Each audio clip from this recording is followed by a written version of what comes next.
성부 하나님을 믿고 또한 성자 예수 그리스도를 믿을 뿐만 아니고 또한 성령의 하나님을 믿는 그것을 이야기하죠. 그런데 오늘 말씀 자체는 이제 뭘 말씀하시는 거니까 구약에는 그 성령의 역사가 전혀 안 일어났는가? 그렇지는 않아요. 구약의 성령의 역사는 뭐냐?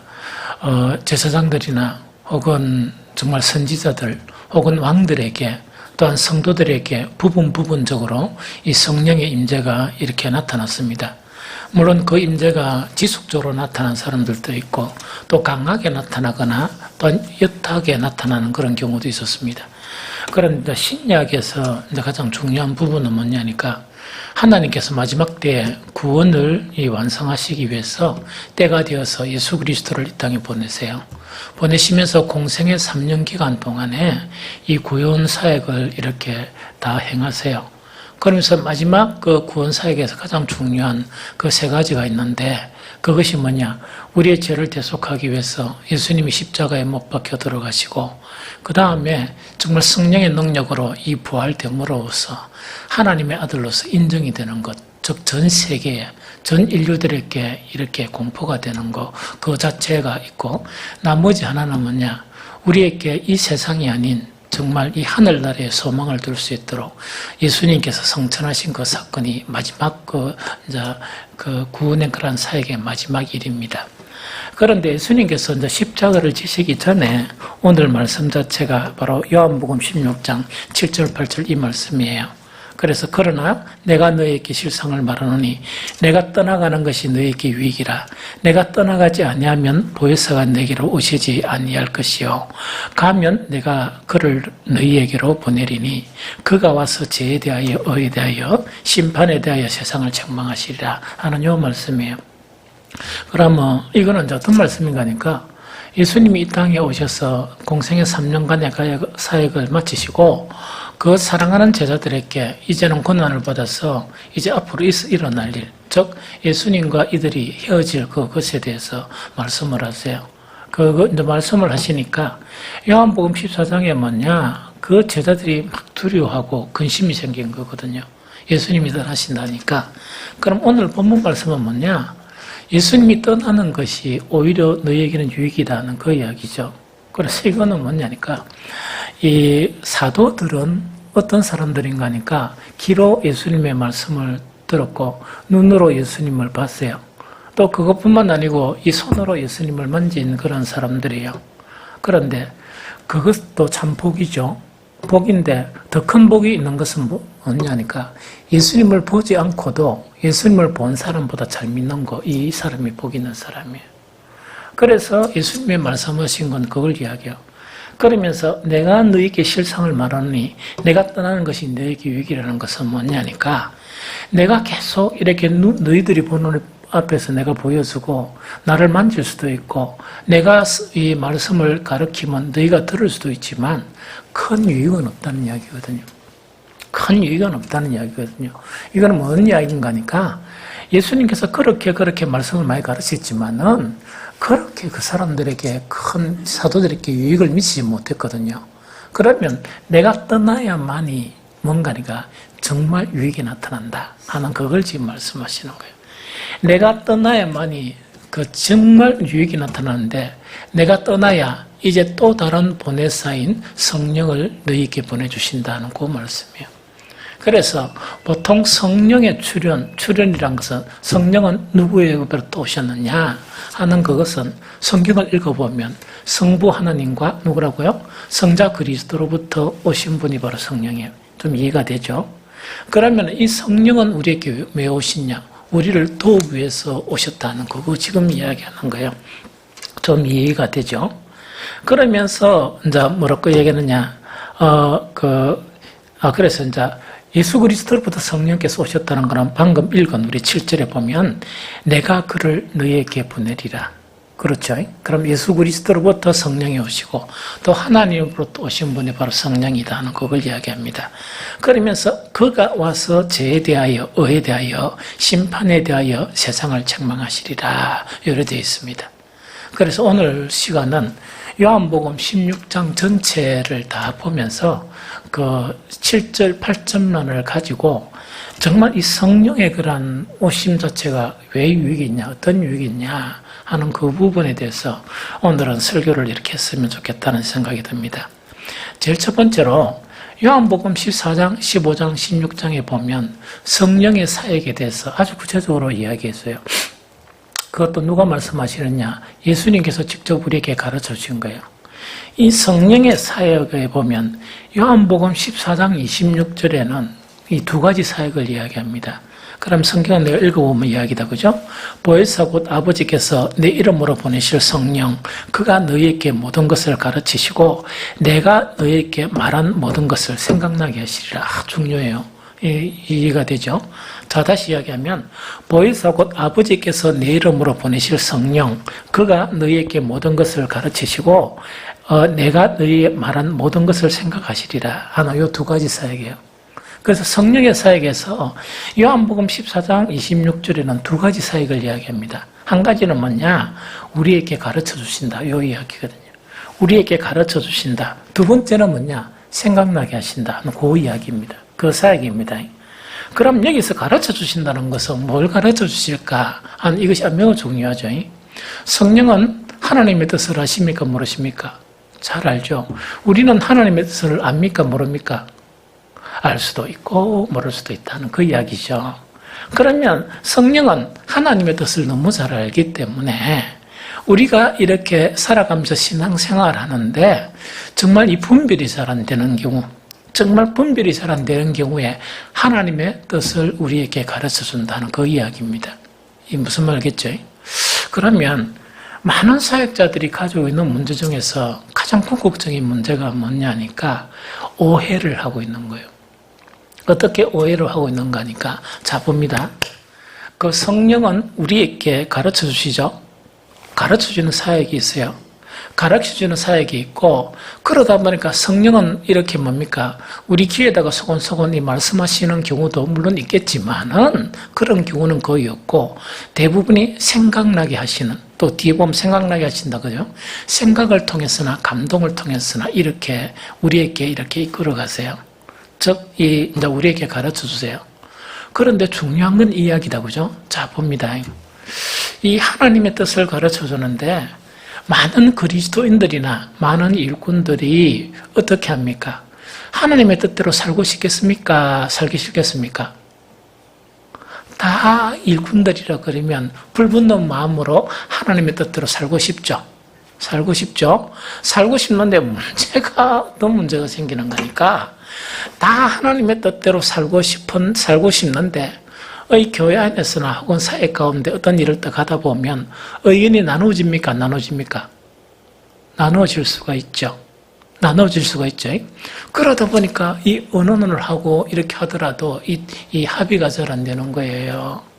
왜냐니까 이렇게 하는 게 맞다, 저렇게 하는 게 맞다. 그러고 그렇게 또 이야기하는 사람들이 기도를 안 하는 사람이겠습니까? 기도를 많이 하는 사람들이겠습니까?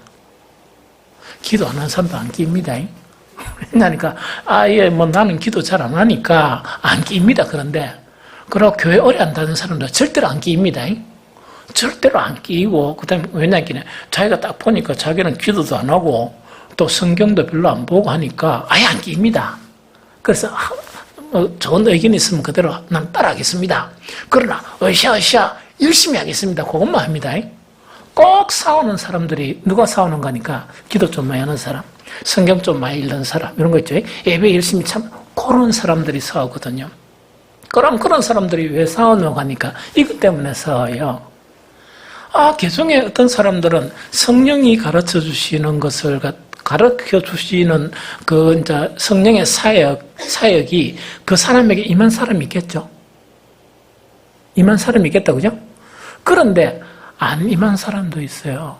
어떻게 안 믿는 거니까 자기가 주님을 너무 사랑하고 기도하다 보니까 자기 생각을 이렇게 내려놔야 되고 이 자기의 어떤 이성의 이 테두리에서 자유가 되고 벗어날 줄 알아야 돼요. 그걸 아직까지 못 깨달았는 거야. 그런 단계까지 못 미치는 거야. 그러다 보니까 또 기도하다 보니까 어느 날 자기 생각을 자꾸 다지는 경우가 있어요. 그러면은 이거는 자기의 생각인데 자기가 생각하기는 그만큼 기도하고 눈물 흘리며 기도하고 이러다 보니까 누구의 뜻이라 생각하겠습니까? 하나님의 뜻이라 생각하기 쉽죠. 그런 경우가 열심히 하는 사람들이 90% 이상이 그런 경우가 생겨요. 이해가 됩니까? 그런 경우가 생겨요.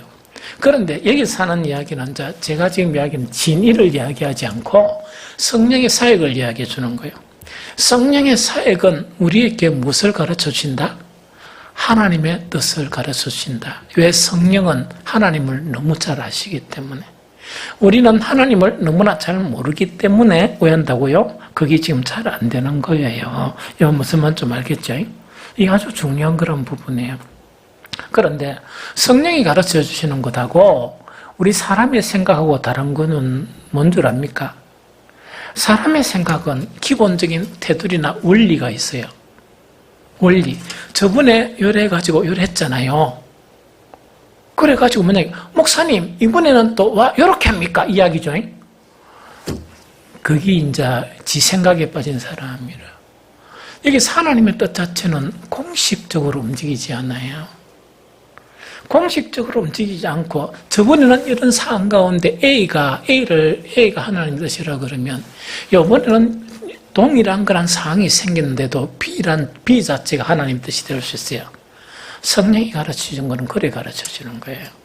왜 그런가 하니까 여러 가지 조건이 다르고 여러 가지 사람의 상태가 다르고 영적인 상태가 다르고 이런 거 있죠. 그러다 보니까 그 상황 속에서 하나님은 하나님의 뜻을 누가? 성령께서 가르쳐 주신다는 그 이야기예요. 그래서 교회에서 가장 위험한 인물이 어떤 인물들인가? 원리적으로 하는 사람들 있죠. 그거는 99.9%가 자기 생각이에요. 99.9%가 자기 생각 가운데 빠져있는 사람들이에요. 이게 무슨 말겠죠?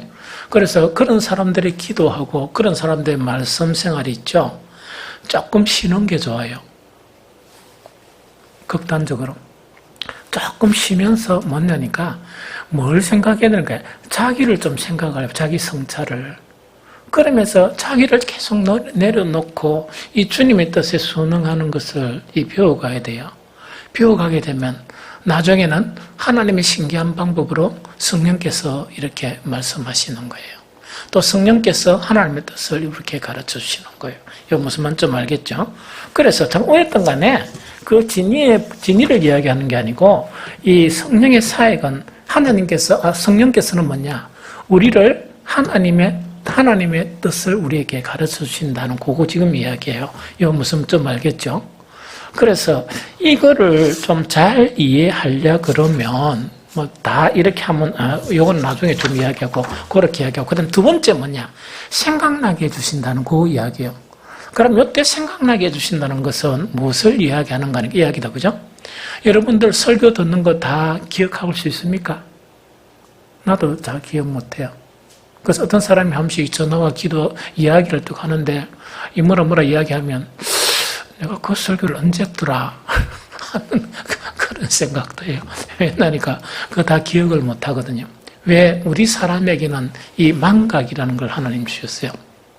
망각이라는 거를. 그런데 여기서 생각나게 해주신다는 것은 무엇을 의미하는가 하니까 우리는 다 기억 속에 채울 수가 없습니다. 우리는 하나님의 말씀이란 모든 것을 다 기억 속에 채울 수가 없어요. 이 무슨 말인지 좀 알겠죠? 채울 수 없는데 놀랍고 신기한 방법으로 성령께서 그것을 이렇게 생각나게 해주세요. 이 무슨 말이죠? 생각나게 해주시는데 이것도 아주 중요한 것이 뭐냐? 이게 뭐냐? 그 구구셈 암기한 것처럼 그런 식으로 생각나는 게 아니고 이게 뭐냐니까 생명력 있는 이해가 되도록 생각나게 해주세요. 그럼 이것도 요약입니다. 자, 우리가 그 성경에서 한 구절을 이렇게 딱 인용을 하는데 이것 자체를 그 한 구절의 성경이 있다 하면 모든 그런 이 삶의 원리에서 똑같이 적용이 됩니까? 달리 적용이 됩니까? 그거 모르면은 참 곤란해요. 분명히 한 구절 말씀이 있지만은 이 말씀이 적용되는 거는 여러 수식 가운데 적용이 돼요. 왜? 사람이 다 다르고 그때 상황이 다 다르고 모든 게 다르다 보니까 이해됩니까? 생명력 있는 이해라는 것은 뭐냐니까, 이런 상황에서 막 이렇게 말씀을 막 생각하려고 이래 하는 거예요. 원리적으로 말씀을 생각하면 법 하는 거 있죠. 지금 재판에서 하는 거 있죠. 그거하고 똑같아요. 철두철미한 모순이에요. 그러니까 철두철미한 모순에 빠지는 거예요. 그러면 나중에 왜 된가니까 죄 없는 사람을 정죄를 해버리고 또 죄 있는 사람은 풀어주고 이런 뒤죽박죽이 되는 거예요. 또한 주관에 따라 달라지는 거예요. 이것이 보수냐 안 그러면은 진보냐에 따라서 법 해석을 천차만별이에요. 정멋대로 하는 거예요. 그러다 보니까 이거는 이것도 아니고 저것도 아니고 법은 있으나 마나하는 그런 부분이 되거든요. 하나님의 말씀도 그런 법으로 적용을 해보면 그런 모순에 빠져요. 좀 이해가 됩니까? 그런데 성령께서는 뭐냐? 성경을 생각나게 해주시는데 이번 상황 가운데는 이 말씀을 이렇게 적용을 하는데 이거는 때로는 위로를 주셨다가 때로는 이렇게 책망을 하셨다가 이런 식으로 생각나게 하시는 생명력 있게 생각나게 하세요. 왜? 말씀의 주목적이 죽이는 것입니까? 살리는 것입니까? 살리는 것이에요. 이때 살리는 것이 그 육적으로 살리는 겁니까? 영으로 살리는 겁니까? 영으로 살리는 거예요. 이 무슨 말이죠? 그렇게 하려 그러니까 차라리 우리는 성경의 그런 이 말에 대한 지식적인 그런 부분 있죠. 있는 것이 잊어버리는 것이 유익인지도 모른다. 그래서 순간순간 왜 했다고요? 정말 성령께서 생각나게 해주시는 그것이 아주 중요한 부분이에요. 이 마지막에 말씀을 이렇게 하려고 하니까 지금 하는 게 좋겠느냐. 많은 사람들이 너무나 원리적으로 말씀을 받아들여요. 이런 모순이 되는 거예요. 모순이 되는 거예요. 그럼 원리적으로 받아들인다는 게 뭐냐? 자, 이렇습니다. 각 교회마다 기도를 많이 하시는 그런 분들이 있어요. 너무 중요해요. 너무 중요하고 교회에 너무나 유익입니다. 그런데 이렇게 하다 보면 정말 막 기도를 하면서 계속 부르짖는 것이 내가 성령 충만하게 해주십시오. 성령 충만하게 이렇게 막 기도를 하죠. 그걸 하도 혼자 기도하고 간구하다 보니까 교회 주변에 딱 보니까 내만큼 기도하는 사람이 없단 말이야. 그러다 보니까 가만히 원리적으로 생각하니까 내가 막 이렇게 기도하고 또 성령 충만을 이렇게 구해냈는데 나머지 보니까 새벽 기도도 안 나오고 저녁에도 기도 안 하고 평소도 보니까 기도하는 것처럼 보이지도 않고 이렇단 말입니다. 그럼 어떤 생각이 들겠습니까? 큰일 났다.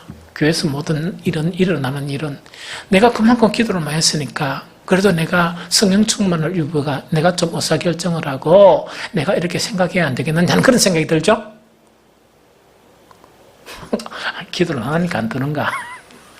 그렇게 들 수 있다는 이야기라. 들 수도 있는데 자 봅니다. 성령 충만이라는 것은 훈련되어야 돼요. 훈련이 안 되고 기도만 많이 했다고 그래서 성령 충만은 안 되는 거예요. 그래서 때로는 구약 성경에서 성령 충만을 이해하는데 아주 중요한 그런 내용들이 있어요. 그래서 저는 이걸 가지고 한 1년 됐나? 1년 넘었는 것처럼 계속 이걸 기도해요. 내 자신이 이렇게 되도록.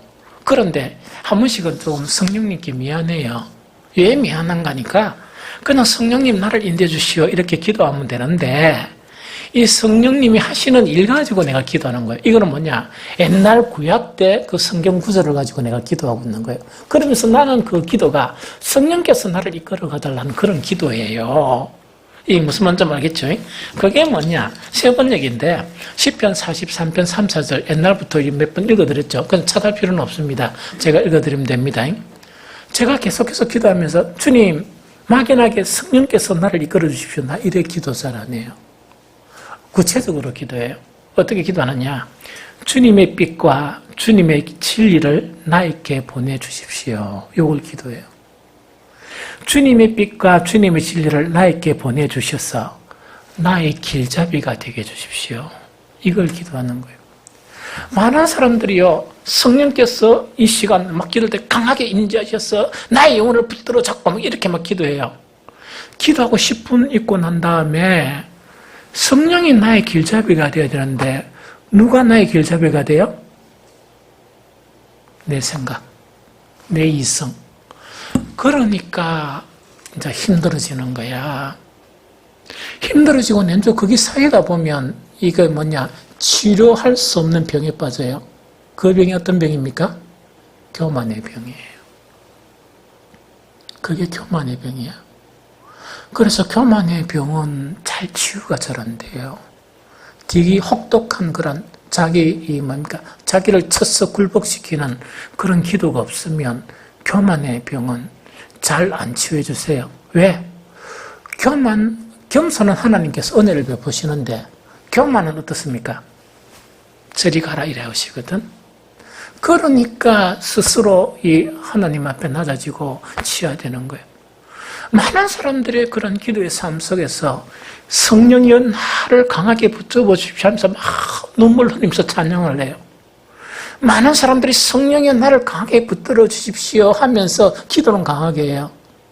그렇게 찬양하고 기도하면 삶의 순간순간 누구를 생각해야 돼요? 성령이 나의 길잡이가 되도록 성령께서 뭡니까? 나의 길잡이가 되도록 그렇게 기도해야 될 거 아닙니까? 그렇게 뭡니까? 순간순간 판단해야 될 거 아닙니까? 시편 43편 3, 4절은 놀라운 거예요. 옛날에는 여기까지만 기도했어요. 뭐냐니까 주님의 빛과 주님의 진리를 나에게 보내주셔서 나의 길잡이가 되게 하시고 그것까지만 기도했어요. 왜?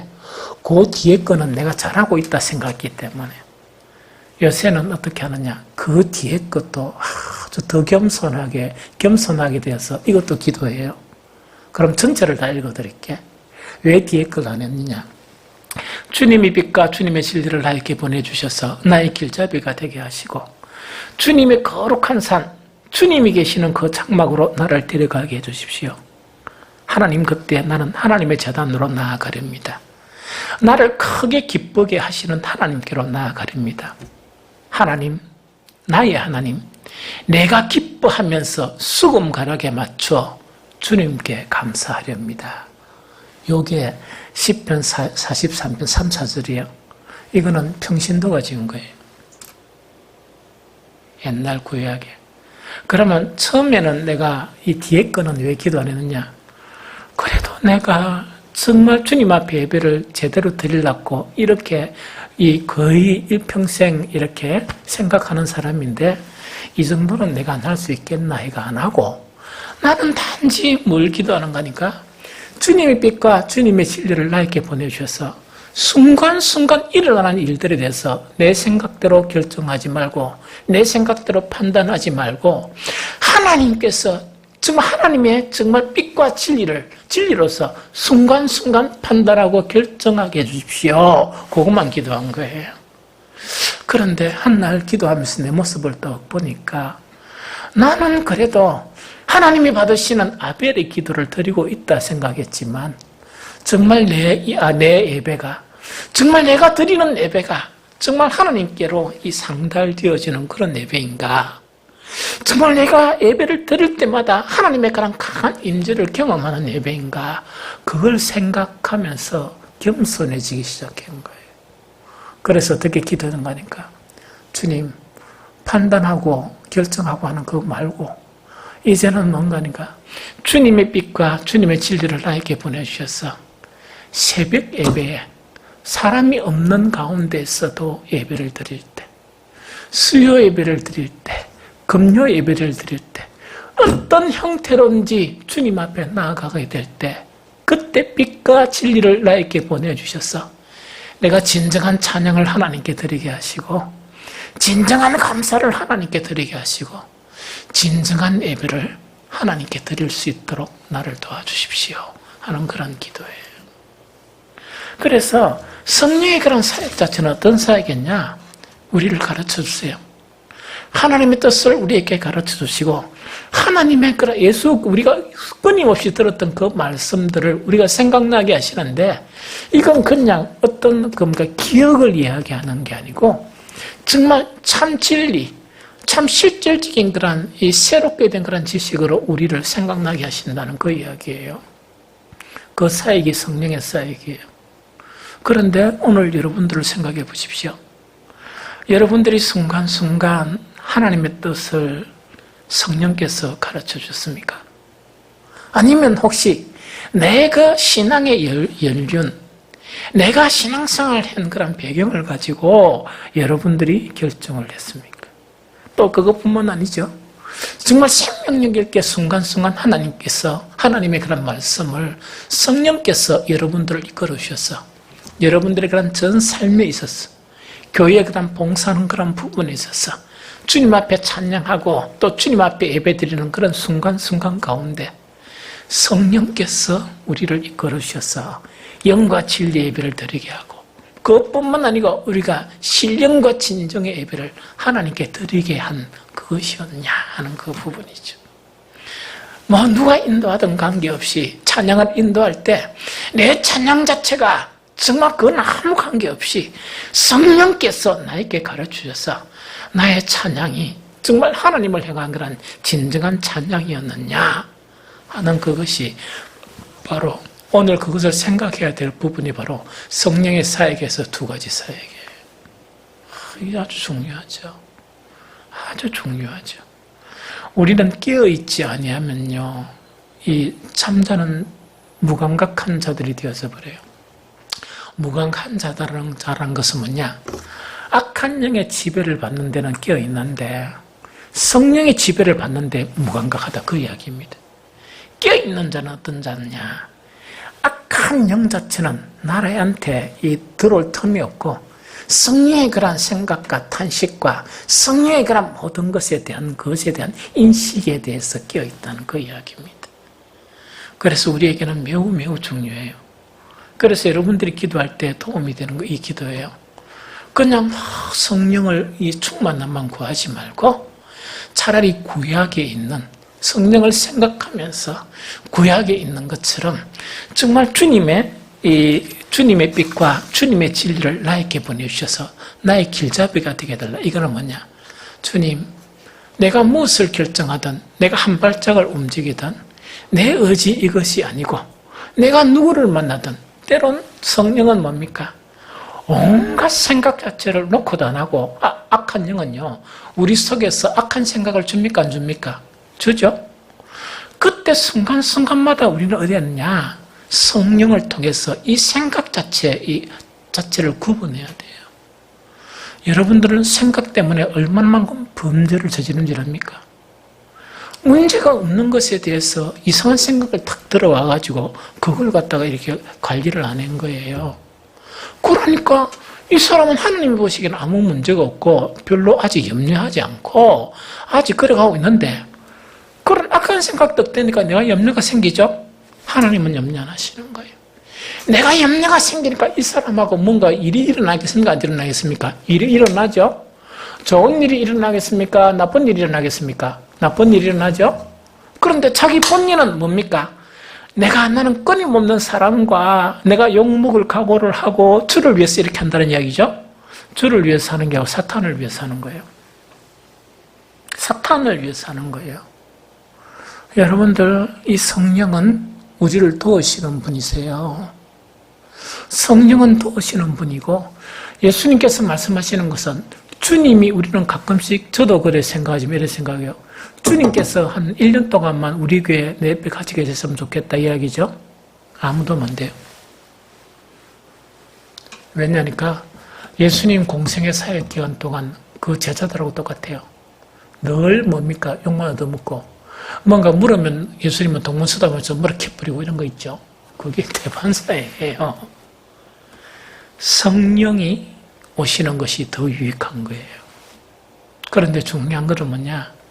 우리가 성령에 대한 그 임재나 또 성령이 지시하는 거나 또 성령의 음성이나 이걸 들을 줄 아는 자세가 필요해요. 이 무슨 뭔지 알겠죠? 다음에 시간이 되면 그걸 조금 이렇게 설교를 했으면 좋겠다 생각이 듭니다. 그래서 성령의 그런 사역은 첫 번째 요한복음 14장 26절에 가르쳐 주시고 두 번째 생각나게 해주신다. 아주 중요한 그런 부분이에요. 이해가 되죠? 그 다음에 세 번째가 뭐냐? 오늘 요한복음 16장 8절이에요.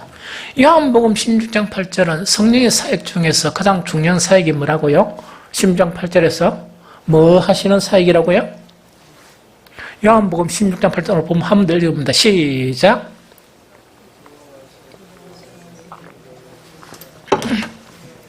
그가 와서 죄에 대하여, 의에 대하여, 심판에 대하여 세상을 뭐하시라? 책망하시리라. 자, 성령의 사역에 또 다른 사역이 하나가 어떤 사역이 있는가 하니까 요한복음 14장에서는 우리를 가르쳐 주시고 우리에게 생각나게 해주신다. 맞죠? 이제 이해됐죠? 그럼 이것이 그냥 원리가 아닙니다. 세상 관점이나 학교 가서 공부하는 그런 거 생각했다거나 아무 유익이 없습니다. 좀 이해가 되죠? 그 두 가지 아주 놀라운 거라는 사역을 하시고, 그 다음에 요한복음 16장 8절은 책망하시는 사역을 하세요. 뭐라한다는 이야기도 우리한테 뭐라한다는 이야기입니다. 그냥 그 대답은 하지 말고 여러분들께 이렇게 자신에게 물어보세요. 목사가 설교할 때 목사님 설교 좀 너무 따갑다 이렇게 느끼는 거는 많겠죠. 뭐 최근에는 많이 없었겠지만 한 10년 전에는 억수로 힘들었을걸. 그래서 여러분들은 위대한 사람들이야. 그걸 견딘 사람들이니까. 그때는 대놓고 막 부사부으니까, 그죠? 내가 늙어서 이런 게 아니고 발전적이야. 서원사님 그렇게 생각 안 합니까? 혼자서 일하는 거 보니까 그런 생각 엄청 많이 했는가 봐요. 나한테 미안해. 막 얼굴을 못 쳐다보네. 그러니까 그것 말고 그 질문을 이런 질문 해봐야 돼. 성령께서 나를 책망하시는 것을 들었느냐? 이거예요. 그런데 그런 경험이 있다 그러면 아주 대단한 믿음이에요. 대단한 믿음이에요. 이게 무슨 말 알겠죠? 그런 경험이 좀 많다 그러면 정말 대단한 믿음이에요. 그런 경험이 없고 설교할 때만 너무 힘들었다. 요거는 뭐란 말입니까? 문제가 좀 있어. 이게 무슨 말 알겠어요? 분명히 성령의 사역은 책망해 주세요. 책망이라는 이야기거든요. 그런데 책망인데 뭘 책망하는가? 첫 번째 죄에 대해서, 두 번째 뭐에 대해서? 의에 대해서, 세 번째 뭐에 대해서? 심판에 대해서 세상을 책망하시리라. 이 이야기입니다. 이거 설명해 줄게요. 죄에 대해서 책망이라는 것은 뭘 이야기하는가? 요거는 자, 직접적인 거는 어떤 거냐니까 그 시대적 상황에 있는 사람들이에요. 그 시대적 상황에 있는 사람들이 어떤 사람이라? 유대인의 그냥 집권자들, 즉 유대 영적 지도자들에 대한 부분으로 생각하면 이해가 쉬워요. 죄에 대해서 책망이라는 것은 뭐냐? 죄에 대해서 책망이라 그러면서 이야기한다, 그죠? 죄에 대하여라 하면서 구절의 이야기를 하죠. 예수님 가르쳐 주셨죠? 그러면서 누구를 믿지 아니하며 나를 믿지 아니하며. 그럼 이거는 무슨 말인가 이야기다, 그죠? 예수님은 누가 보냈습니까? 하나님이 보내신 그리스도시요 하나님의 아들이다, 그죠? 맞죠? 그럼 여기서 죄에 대하여라는 것은 무엇을 의미하는 거니까 이거를 얘기해요. 이 사람들이 하나님의 아들을 믿지 못한 그 죄에 대해서 그 당시에 예수 그리스도를 십자가에 못 박은 사람들이 죄인 줄 알았습니까? 몰랐습니까? 몰랐죠? 모르고 이 사람들은 뭐냐? 하나님의 의를 행한다고 하는 그런 생각 때문에 물물 떨면서 참남하다. 왜? 어떻게 사람이 육신으로 난 사람이 하나님을 자기 아버지라 부를 수 있느냐?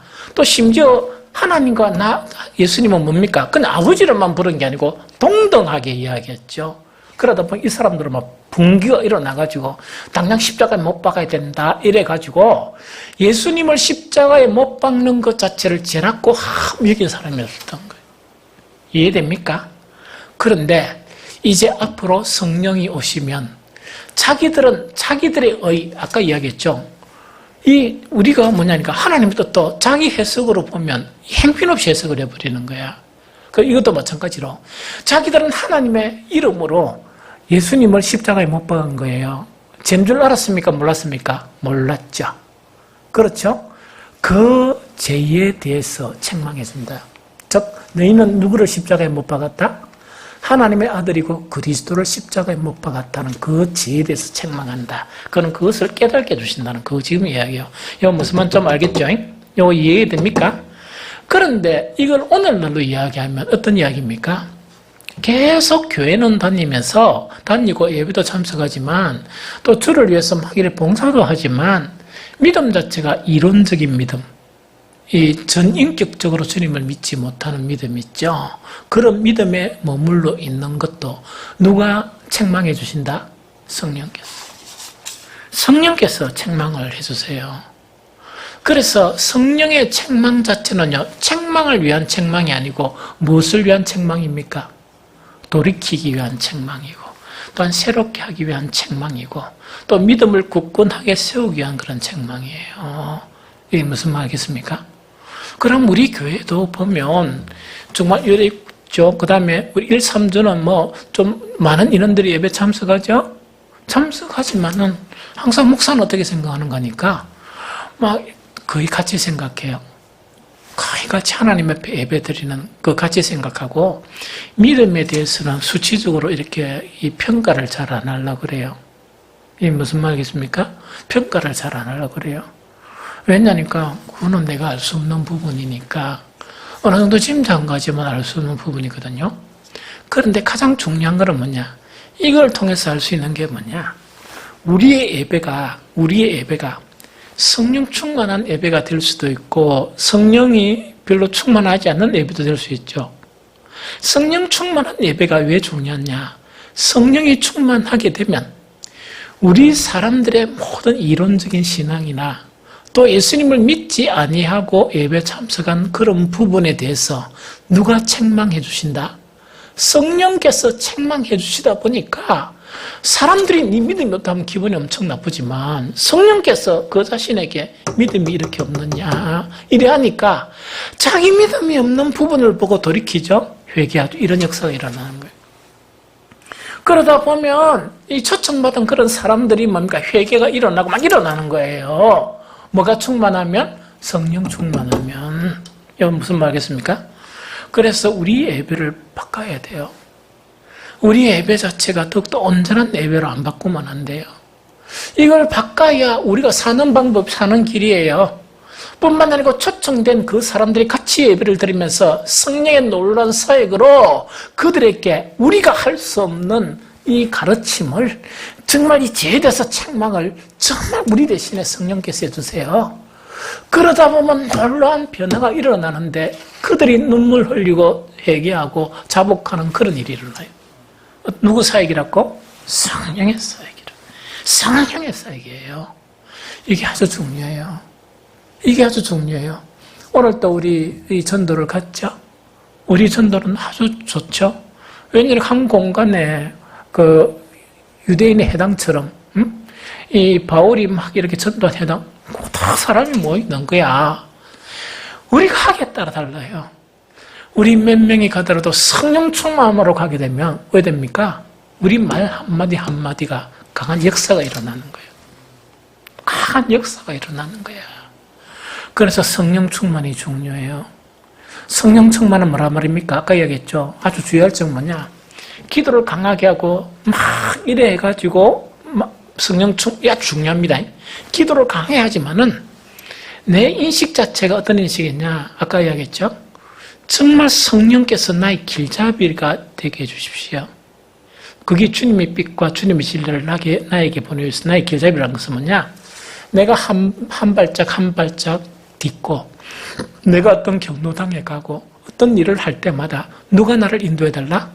성령께서 강하게 인도해달라는 그 이야기예요.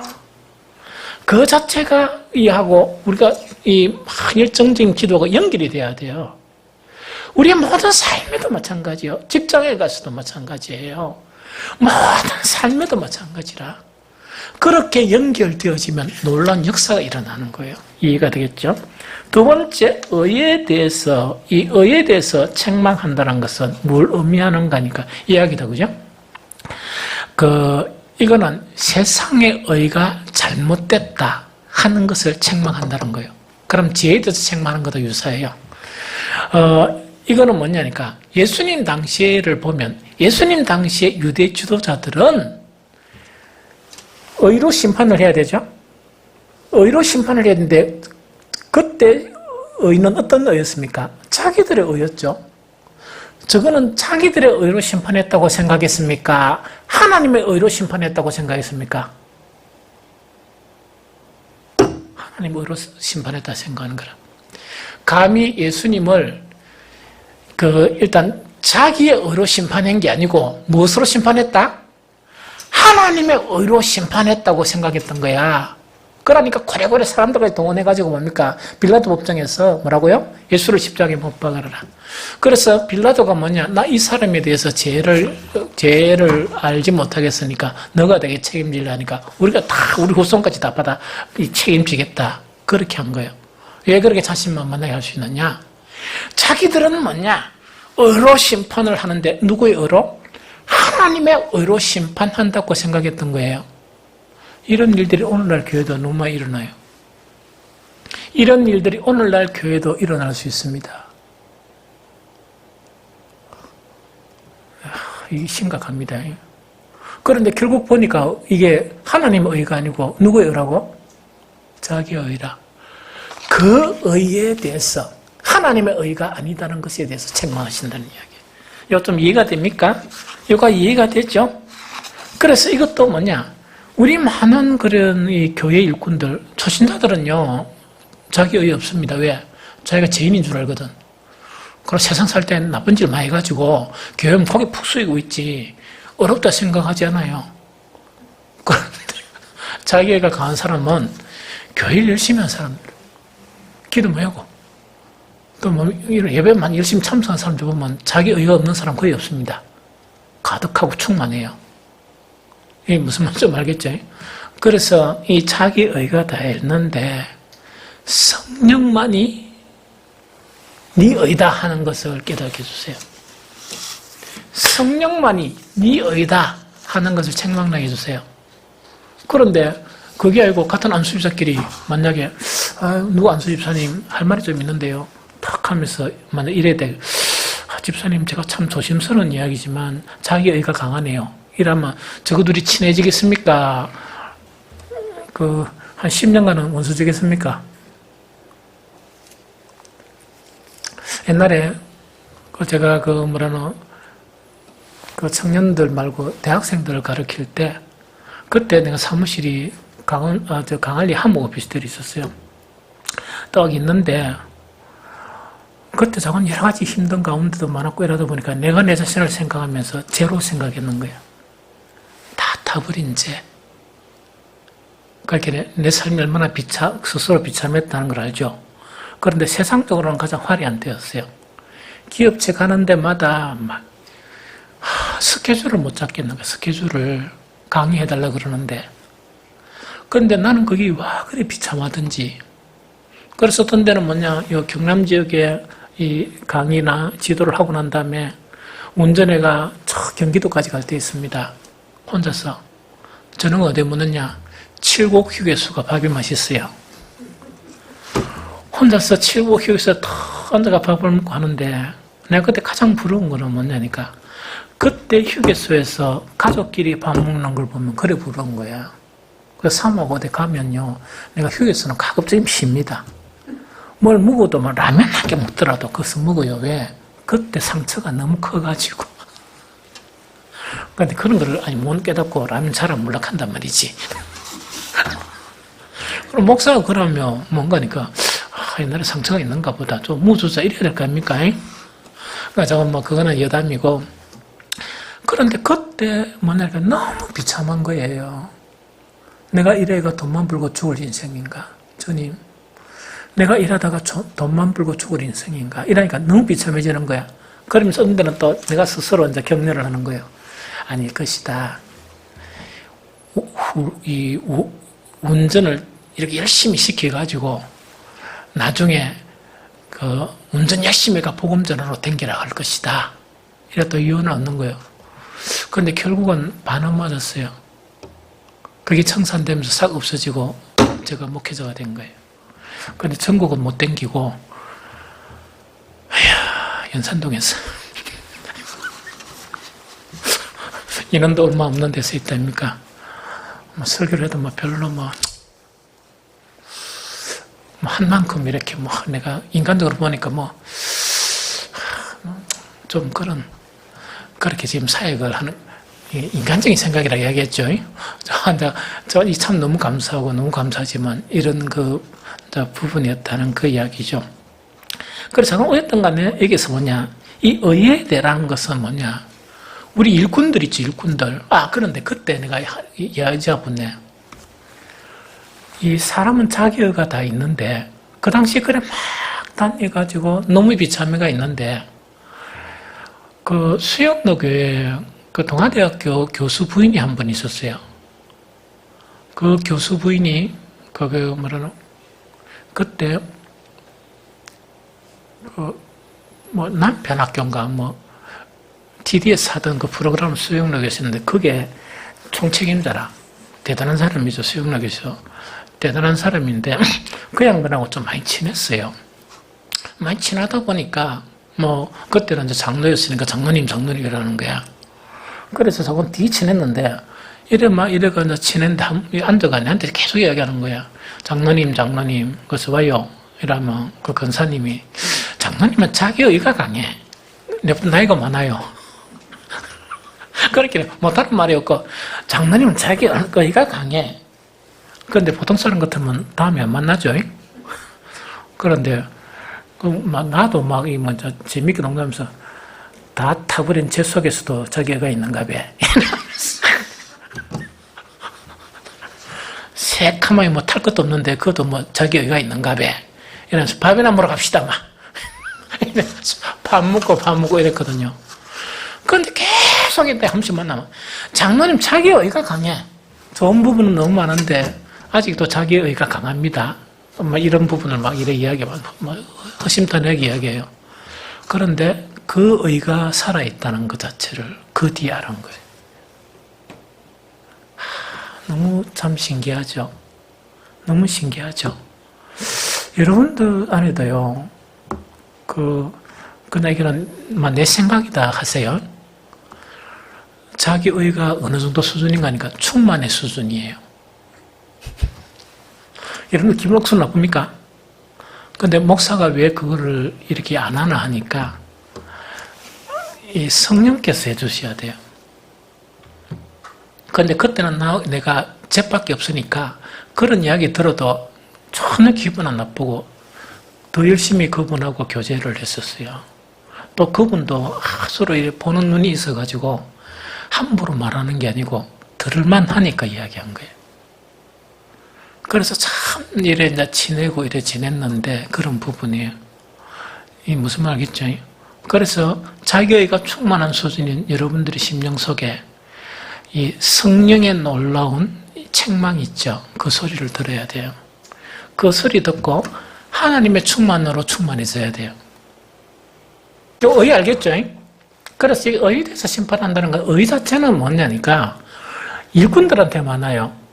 목사들한테 더 많고. 이게 무슨 말인지 알겠지? 이걸 모르면은 자유롭지 못해요. 자유로울 수가 없어요. 목회란 그 짐, 장로란 짐, 안수집사란 짐, 건사란 짐으로부터 자유로워지려고 그러면 자기 의를 버리면 되게 자유로워요. 목회도 편안하게 하고 맡은 그런 직분을 편안하게 할 수 있는 거예요. 이해가 되죠? 그래서 이런 부분입니다. 그래서 그러고 세 번째 이제 심판에 대해서 책망하시, 이게 참 이해가 잘 안 되죠. 심판에 대해서 책망하신다는 것을 예수님께서 말씀하시는 건 뭡니까? 이거는 책망도 책망 맞겠네요. 심판에 대해서 하면 11절에 뭐라고요? 이 세상 임금이 심판을 받았음이니라 하는 그 말씀입니다. 그죠? 그럼 이거는 이제 뭐냐니까 이걸 이야기합니다.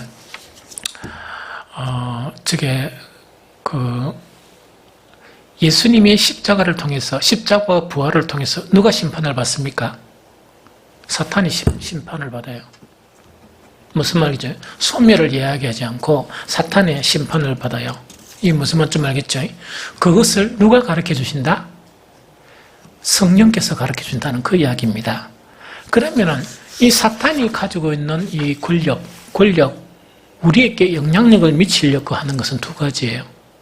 두 가지인데 하나는 뭡니까? 이 세상 영화예요. 이 세상 영화. 그래서 이걸 갖다가 에베소서 2장 23절에는 뭐냐? 공중 권세 잡은 자애가 심판을 받았다는 그걸 이야기하거든요. 그러면 읽어볼게요. 그때 너희는 그 가운데 행하여 이 세상 풍조를 따르고 공중 권세 잡은 자를 따랐으니 곧 지금 불성종의 아들들 가운데에 역사하는 영이라.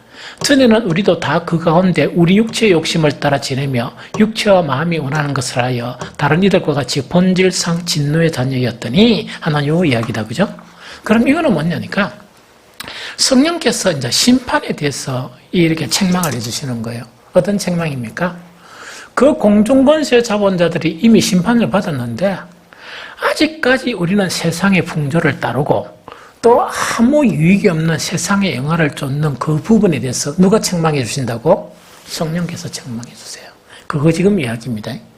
그러면서 정말 이거는 아무 유익을 주지 못하고 이거는 장차 어떻게 되느냐? 하나님의 진노가 나타나게 된다 하는 그것을 성령께서 일깨워 주신다 하는 그걸 이야기합니다. 두 번째, 이 세상 신이 가지고 있는 그 권세 중에 하나가 죽음이에요. 사망. 그래서 히브리서 2장 12절에 보면 자녀들은 혈과 육에 속하였으며 그도 또한 같은 모양으로 혈과 육에 함께 지니심은 죽음을 통하여 죽음의 세력을 잡은 자, 곧 마귀를 멸하시며 하는 그 이야기죠. 그럼 이거는 또 한 가지는 뭐냐니까 이 세상 영화나 이 세상 풍조에 대해서 자꾸 우리는 이 사탄의 그런 권세에 이끌려서 가는 거예요. 그러면 경건하게 못 살고 어디에 산다고요? 세상 재밌게 막 살려고 막 이렇게 막 빠지다 보니까 못 사는 거예요. 그걸 책망하신다는 이야기고, 두 번째 책망은 뭡니까? 우리는 무엇을 받았죠? 영원한 생명을 받았죠. 이 세상 있다가도 없어지는 이 세상의 이 죽음에 대해서 너무 매여 있는 거예요. 특히 그리스도인들도 너무 매여 있는 거예요. 이거는 조금 이렇게 가려서 들어야 돼요. 뭘 가려서 들어야 되는 거니까 제가 우리 노예에 옮기고부터 제가 좀 바뀌었어요. 자세가. 즉 쉬는 것을 쉴 줄 알아요. 그래서 어제 목사님들도 오셔가지고 뭐냐니까 목사님 정말 이거는 너무 좋습니다. 이제 쉴 줄을 아는 목사 이렇게 되었다 얘가 그래서 칭찬을 많이 해줘요. 칭찬인지 욕인지 잘 모르겠지만 그러나 칭찬은 맞아요. 옛날에는 뭐냐니까 쉰다 이런 거 있죠. 그런 게 별 용납이 좀 안 됐어요. 사실은 용납이 안 되고 이랬는데 계속 목사님들이 목회는 장기돼 있습니다. 그걸 갖다 계속 이야기해 주는. 그래서 목사님 얼굴은 이 누룽띵띵하이 정말 덕이 안 되는 얼굴입니다. 늘 피곤에 찌린 얼굴이라는 이야기거든요. 그래서 처음에 기분이 너무 안 좋은 거예요. 안 좋고 막 이랬었는데 나중에 이제 생각하다 보니까 정말 그렇구나. 나이가 들어가는데 이것도 생각 안 하고 늘 젊었을 때만 생각하고 하다가 그러면서 뭐냐니까 진짜 그 몸을 관리 못해가 행편없이 된 그 목사님들을 이야기들을 많이 들려주더라고요. 사실은 그 이야기를 많이 들었거든요. 그러면 이거는 뭐냐니까 우리가 언제 죽을지 모르지만 우리가 살 동안 주를 위해서 우리가 휴식 취하고 몸 관리하는 거 있죠. 그거는 잘해야 돼요. 그거는 잘해야 돼요. 그런데 이 세상 사람들처럼 죽음에 매여서 종노릇하는 거 있죠. 그건 하면 안 돼요. 이렇게 다 살면 건강하게 주를 위해서 살아갈 수 있어요. 아주 건강하게. 무슨 말이죠? 그러고 난 다음에 주님의 일이 끝나면 왜 되겠습니까? 잠깐 나빴다가 천국 가버리는 거야. 그게 잘 사는 거예요. 좀 이해가 되겠죠? 그래서 이것이 죽음에 매이지 않고 살아가는 그런 비결이다 하는 그 부분이죠. 그런데 우리가 구차하게 이 세상 사람들처럼 죽음에 막 매여서 종노릇하는 그 모습을 책망하신다는 얘기입니다. 누가 책망하신다고요? 성령께서. 그걸 이야기해요. 그래서 오늘 말씀은 아주 소중한 그런 말씀이에요. 말씀인데 좀 더 깊이 있게 갔으면 좋겠지만 시간이 많이 지난 것 같고 성령의 사역에 대한 부분만 여러분들 다시 기억을 새기고 다시 오늘 말씀을 생각하면서 정말 이 사역이 어디에 나타나야 돼요? 나에게 나타나야 돼요. 내 순간순간에 나타나야 돼요. 여러분들 내일 아침에 해가 뜨죠? 내일 아침에 눈 뜨고 난 다음에 기도할 때부터 회사 갈 때부터 또 집안 일할 때부터 그때 뭐가 나타나야 돼요? 성령의 사역이 나타나야 돼. 무슨 말씀 알겠죠? 그런데 오늘 막 시큰 설교 듣고 기도도 하고 난 다음에 뭡니까? 내일 해 뜨고 난 다음에 하루 정도 살은 게 지못 미안하지만 자기 생각대로 막 살아붙다. 그러면은 성령, 우리 안에 있는 성령께서 있어야만한 그런 부분밖에 안 된다는 그것이 오늘 설교 요지예요. 매 순간순간 성령의 인도함을 받는 거 있죠. 아주 중요해요. 이건 삶을 변화시켜요. 이 삶을 변화시켜요. 성령의 사역은 우리 삶의 순간순간 나타나야 돼요. 그렇게 되도록 기도하세요. 또 그렇게 되도록 힘쓰고 있으기 바랍니다.